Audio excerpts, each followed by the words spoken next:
But I'm excited to get to our segments and to our guests. So do you want to, what do you have on your mind today? Yeah, I've got a different side of tech.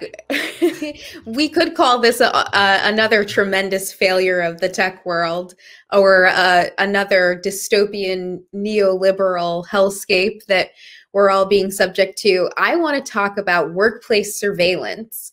And part of why I wanted to talk about that is because when our guest comes on, you know, he works in an industry that is heavily surveyed, and we're seeing workers striking in shops that are heavily surveyed, which I'll get to later.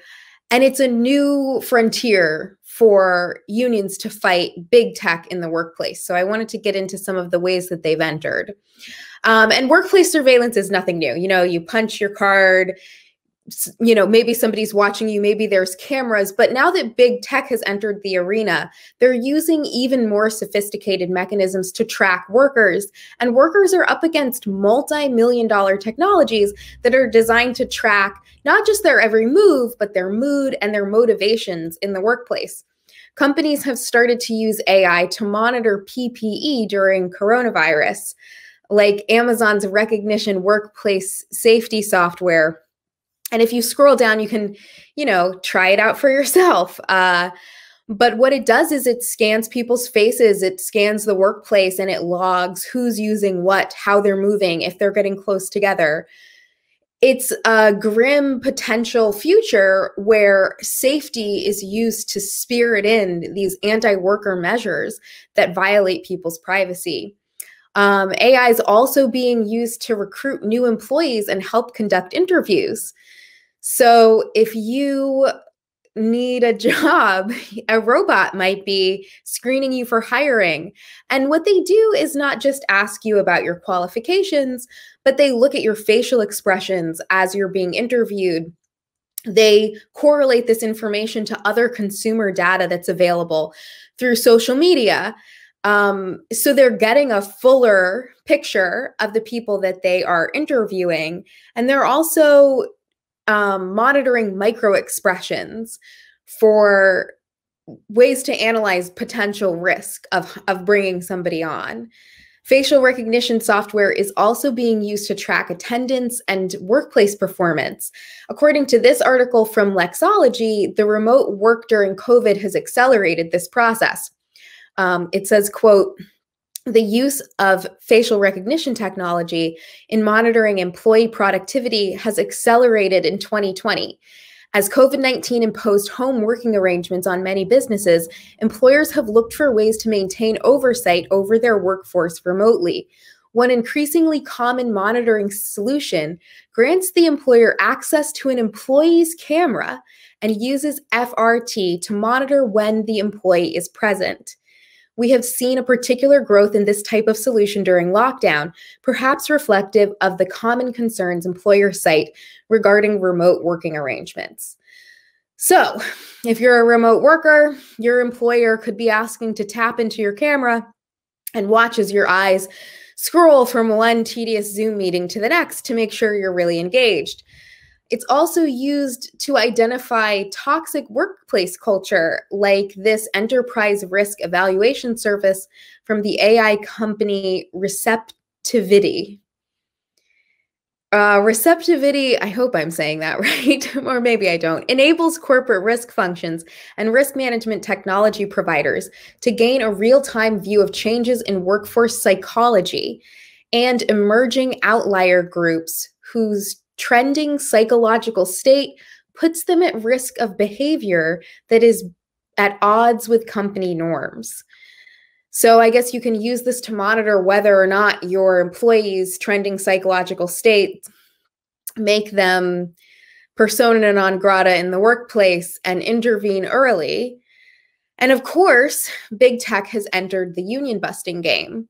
Amazon is a standout company in using big tech solutions to crush worker power, like when Whole Foods created a heat map showing which shops were likely to organize based on data about each branch. One of the most distressing parts of this map was that it showed that shops with high rates of worker diversity were less likely to unionize, and it identified shops in low-income neighborhoods with a low-income workforce as being more likely, particularly if they were less diverse. It would be nice if the left could get its hands on it, because then we'd have a cheat sheet for where we need to go to try to organize.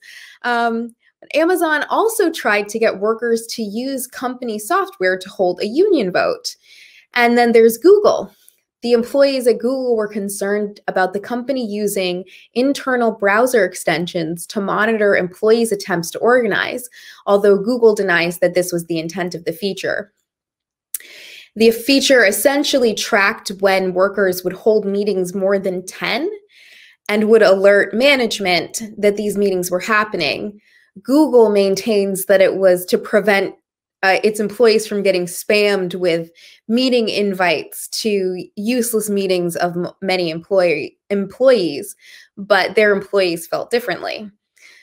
A lot of workers have legitimate concerns about tech in the workplace, and unions have successfully pushed for employees to be trained if jobs are automated or if new technologies are introduced into their workflow.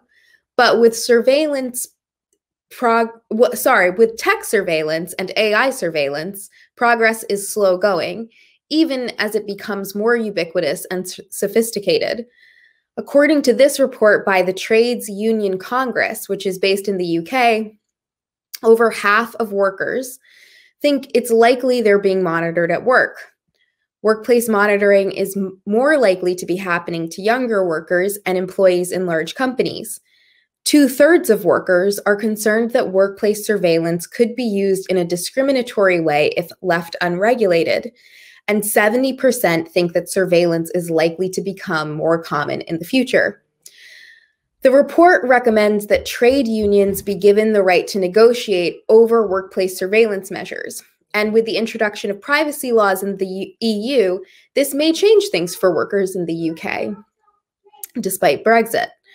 But in the US, these laws vary state by state and offer very little protection for workers and few bargaining rights for unions. Some states are considering passing privacy laws that would limit surveillance, but these only apply to public places, not private companies. Workers' rights to privacy are not part of these measures, and unions have stepped up to fight for them.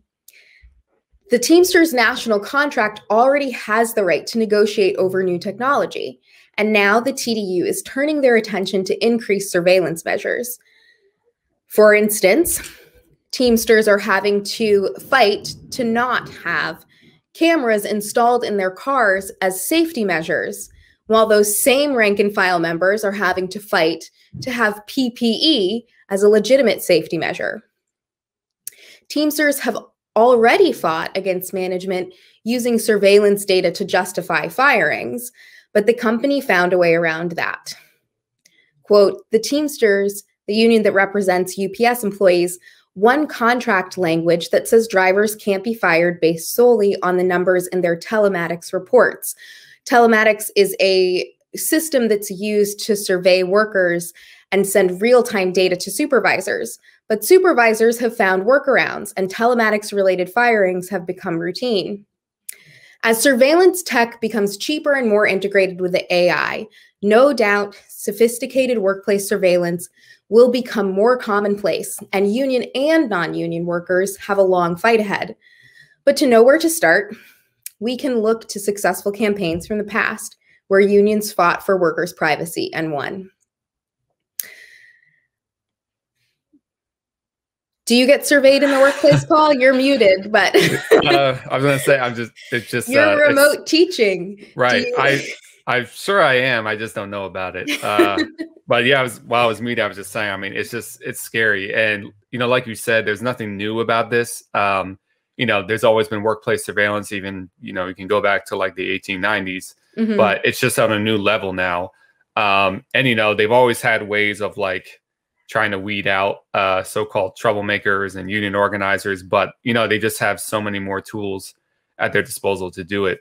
You know, and it feels like what's so eerie about now is like, you know, COVID is kind of like there's before COVID and after COVID. You know, we know things are going to be different, but we don't quite know exactly how and how dramatic the difference is going to be. And yeah, I mean, the surveillance stuff is just scary.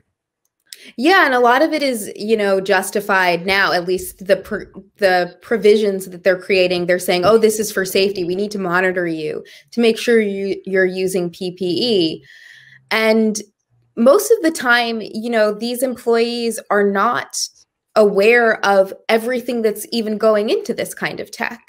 Right. So it's being sold to them as one thing, and it's kind of a Trojan horse to create even more surveillance. And then with AI saying, oh, we can detect if you're creating a hostile workplace or right. AKA organizing a union. Toxic culture. Unions are very toxic. Exactly. Extremely toxic. Yeah. Yeah. It's also, you know, one of the rights that unions have is to appeal the way that management is disciplining employees.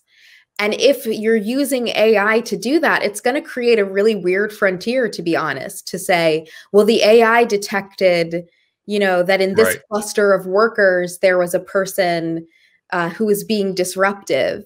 How do you address that? Right. I can just imagine a union management meeting, and you got Dave from 2001: A Space Odyssey, or what was the robot's name? Yeah, exactly. Hal. Yeah. And it's like there can only be a result of human error.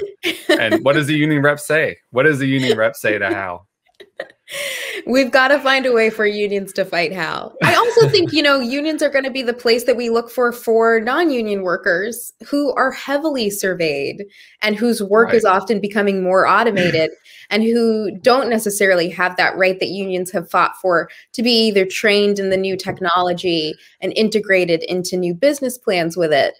And so we've got these kind of two branches of tech in the workplace that are going to be a big fight, I think. Yeah, for sure.